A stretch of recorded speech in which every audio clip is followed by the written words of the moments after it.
వానదేవుడు గాలిదేవునికి నగలు చేపించి పంపుతాడు అన్నట్టు. పంపితే అది తీసుకుపోయి కాపుర్లకు అనుకోకి ఇవని చెప్తాడు గాలిదేవునికి. అవునా? అయితే ఇయ్యలేదా? ఇయ్యలే.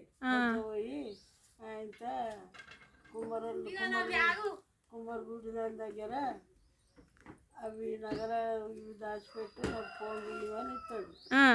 ఇచ్చి దాన్ని అన్నం కూర అన్నం అని తీసేసి ఆయన పోయే వరకు ఇల్లు మాయం చేస్తుంది. అందులో అన్ని పాములు తేళ్ళు అవన్నీ నింపి పెడతాడు. అయ్యో! నింపి పెడితే వాళ్ళ కాలదేవుడు నేను పోతున్నా అది ఇస్తావా అంటే ఆయనతో పెట్టె తెచ్చి చేతికిస్తే ఇక పెట్టె కొంచెం పోయి కబుర్లకు అనుకోవచ్చు ఇస్తాడు. ఇస్తే ఆయనతో తీసుకుంటుంది. తీసుకొని బతుకమ్మ పండుగ వచ్చినప్పుడు ఆ పెట్టెని తెరిచి నగలు వేసుకుంటాను చూసే వరకు అన్ని పాములు తేళ్ళు గుట్టి పడిపోయింది. పడిపోయినాక అట్లా చేసి తల్లిదండ్రి ఆయన లేపుకున్నారు పిల్లలు. లేపుకున్నాక ఇక వాళ్ళ దేవుడు ఫోన్లు చేసుడు మాట్లాడు వచ్చుడు పోగులు పెడితే మాట్లాడు ఎంత తెలిసినా మాట్లాడు. మాట్లాడతలేవు ఏమైంది ఎందుకు మాట్లాడతలేవు ఏమైంది నేను పంపుతుంది కదా నగలు పంపుతాయి బట్టలు పంపుతాయి అని వాళ్ళ దేవుడు అడుగుతాడు. అడిగినా మాట్లాడు. ఆయనతో నాడు రొట్టె పెంకకి వస్తాడు. ఆదేశం వేసుకొని వస్తాడు.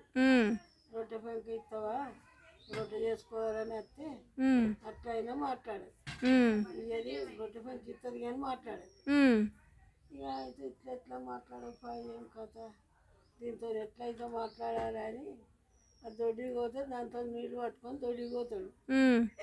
దేవుడు దొడ్డికి పోయి ఆడ కూర్చోండి ముచ్చట పెడితే అవి ఆడ మాట్లాడుతుంది.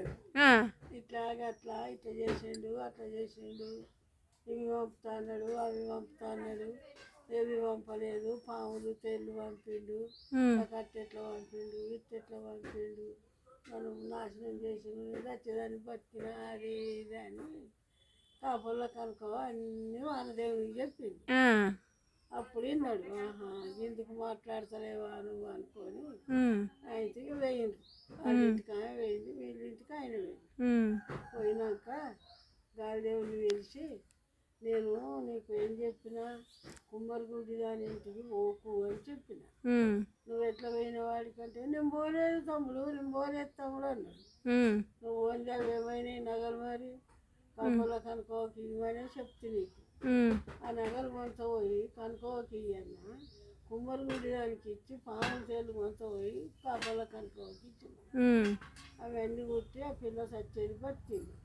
నువ్వు ఇట్లా ఎట్లా చేసినావు అని అంటే ఇక వానదేవుడు ఎంత చెప్పినా నమ్మడు వానదేవుడు గాలిదేవుడు చెప్తే ఆయన తిక్కడేసి ఓ చెయ్యి ఆయన తిరిగొట్టి ఇప్పుడు ఒక చేతితోనే ఇంత గాలి ఊపుతాడు. అయ్యో! 2 చేతులు ఉంటే ఇంకెంత ఊపుతావు. అవునా? సూపర్ ఉందమ్మా కథ. అమ్మో ఇట్లాంటి కథలు ఇంకా చెప్పు.